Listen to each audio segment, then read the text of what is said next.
ओम नमो भगवते वासुदेवाय नमः। कार्तिक माह का 28वां अध्याय। धर्मदत्त ने पूछा, हे देवगण, जय और विजय ने अपने पूर्व जन्म में ऐसा कौन सा पुण्य किया था जिससे भगवान विष्णु का रूप धारण करके वह उनके द्वारपाल हुए।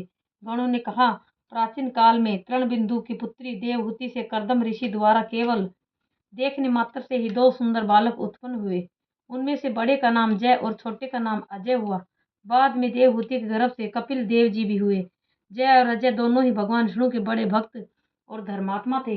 दोनों ही नित्य प्रति अष्टाक्षर मंत्र का जाप करते थे और भगवान विष्णु का व्रत करते थे। भगवान भी इन दोनों भाइयों पर अत्यंत प्रसन्न थे और नित्य पूजा के समय इनको दर्शन दिया करते थे। एक समय राजा के निमंत्रण पर देव ऋषि नारद गणों सहित राजा के यज्ञ में पधारे। उस यज्ञ में जय ने ब्रह्मा और अजय ने पुरोहित बनकर यज्ञ को संपूर्ण करवाया। यज्ञ की विधि पूर्वक समाप्ति हुई। मरुत राजा ने जय और अजय को बहुत सा धन दिया।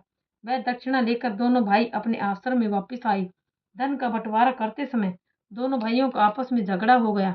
जय ने अजय से कहा कि धन के दो बराबर बराबर भाग होने चाहिए। अजय ने कहा, नहीं, जितना धन जिसको मिला है उतना धन उसका ही है।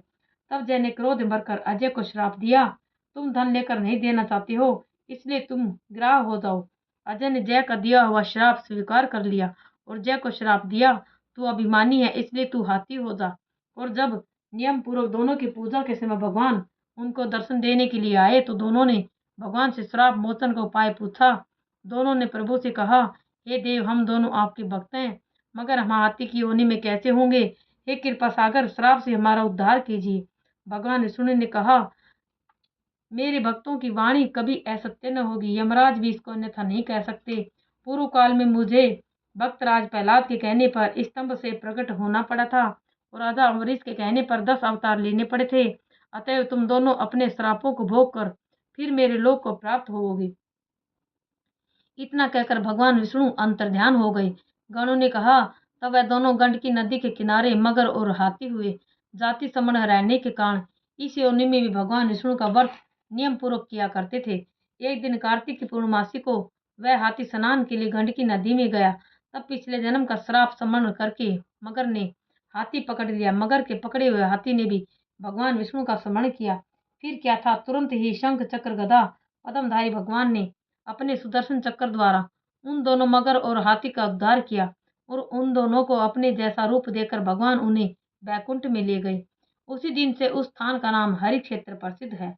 चक्कर के आघात से वहां के पत्थरों में भी चिन्ह बने हुए हैं। वह दोनों भी जय और अजय के नाम से आज तक संसार में प्रसिद्ध हैं। हे विप्र, आपने भगवान विष्णु के द्वारपालों के संबंध में जो प्रश्न किया था उसका विस्तृत उत्तर मैंने दे दिया है। इसलिए हे द्विज, तुम भी ईर्ष्या और द्वेष को त्याग कर नित्य भगवान विष्णु का व्रत करो।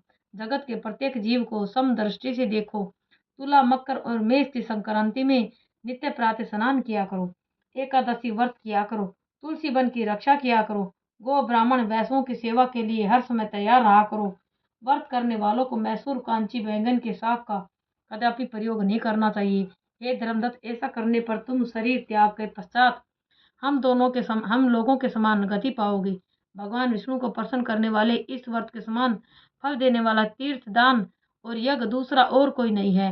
हे विप्र, तुम धन्य हो, क्योंकि तुमने विष्णु भगवान को प्रसन्न करने वाला व्रत किया है और जिसका आधा फल तुमने इस कलह को दिया है, उसके फलस्वरूप हम कलह को बैकुंठ में लिए जा रहे हैं।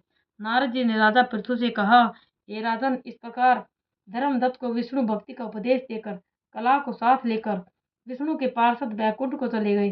धर्मदत्त भी उनके आदेशानुसार भगवान विष्णु के व्रत में तल्लीन हो गया और फिर जब उसका देहांत हुआ तो अपनी दोनों स्त्रियों के साथ विष्णु लोक को गया। हे राजन, जो कोई भी प्राचीन काल के इस इतिहास को सुनता है और सुनाता है वह अंत में विष्णु लोक को प्राप्त करता है। जय माता दी।